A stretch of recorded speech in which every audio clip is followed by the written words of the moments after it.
So nasa biyahe kami ngayon mga lods. Kanina galing po kami ng church. So ngayon naman po pupunta kami doon sa London.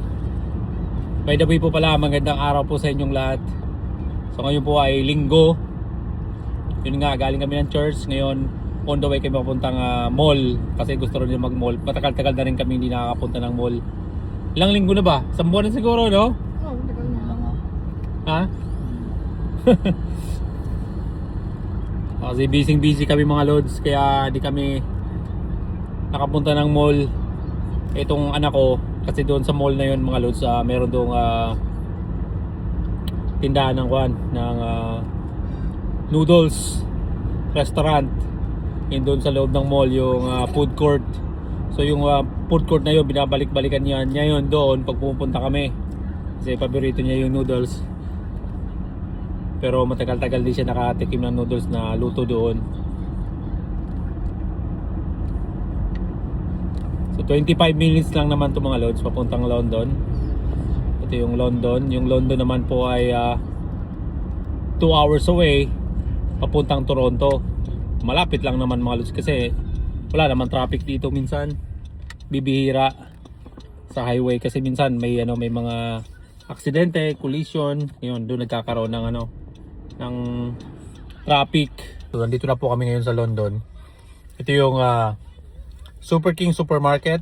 Ayan Super King Supermarket. Ayan, sabi ito. Ayan mga lods. So bumaba lang yung misis ko kasi bibili siya ng cheese na galing sa Pilipinas. Kasi itong anak namin, gusto niya ng cheese na galing sa Pilipinas. Kasi yung mga cheese dito iba walang lasa . Yung cheese dito hindi matamis. Walang katamis-tamis yung cheese dito. Hindi ba malinamnam? Sa atin kasi malinamnam yung mga cheese . Kasi may asukal dito, wala. Pure lang talaga dito yung mga cheese. Natikman niya yun sa Pilipinas kaya sabi niya gusto raw niya ng cheese. Pila namin siya ng cheese na yung dito. Yung pala lang niya, nainggit lang doon sa kaklase. Ngayon hindi niya kinakain. Bumili ako ng Ano yan? fita. Yung malaking fita na kanina. Biscuit? Yung fita na walang palaman. Nakaano na kasi sila, nakasale. Nakasale? Tapos eto, nakaano din. Strawberry? Oo. Nakasale din? Ha? Nakasale din? Oo. Hurry up now. Kasi gusto nang kumain nito ng noodles daw niya. Dito na kami pala sa London. So hindi pa naman dito yung mall.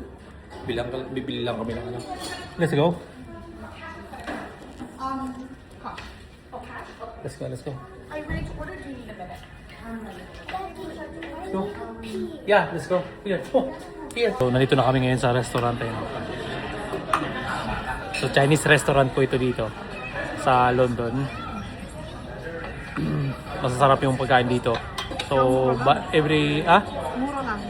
mura lang. Saka every week. Halos every week nandito kami kumakain. Mura lang, tapos marami take out. Tapos marami pa yung yung bigay, mura pa yung price niya. And then yung sobra, pili pa namin i-take out. Right, baby? Right?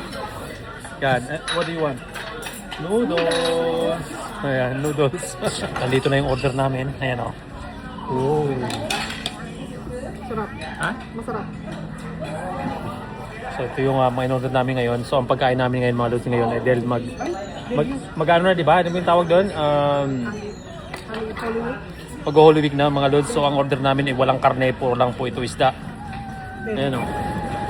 So galing na po kami dito sa sa bilihan ng mga sapatos. So yung misis ko nakabili na ng bagong sapatos niya. Ito o. So pantrabaho to mga lods. So nag-spend na naman ako ng ako nagbayad. Yung misis ko nadali na naman ako. Sumura tong sapatos, naka-sale siya mga lods. Pakita ko sa inyo yung resibo. Ayan o. Ayan mga lods $138.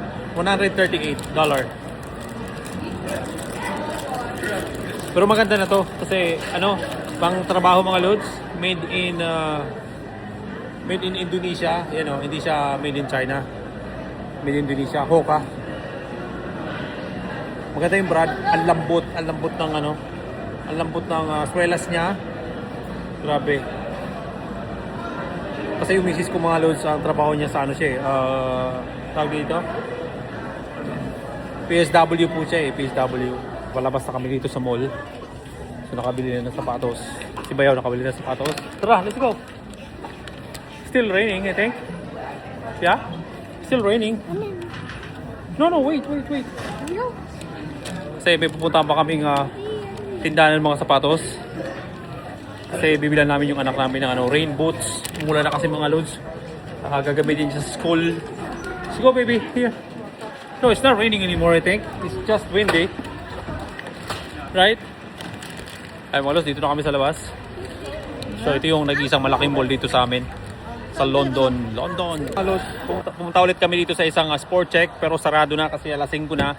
At saka linggo ngayon, maga din sila nagsarado kasi bukas school day na bukas. Wala, sarado, wala, babe. Well, okay lang, babe. Hindi naman ulan ng week. Hindi wala ngayong week. Oh, okay lang. So ayun mga lods, mag-drive na ulit ako papunta sa bahay. Kasi past 5 na, 5 p.m. 5 p.m. Yeah, 5 p.m. baby. 5 to pay. Ayun mga lods, maraming salamat po sa panonood nyo at ingat po kayong lahat. God bless you all. Kita po ulit tayo sa aking sunod na upload. Bye! Daddy. Bye bye baby! Bye.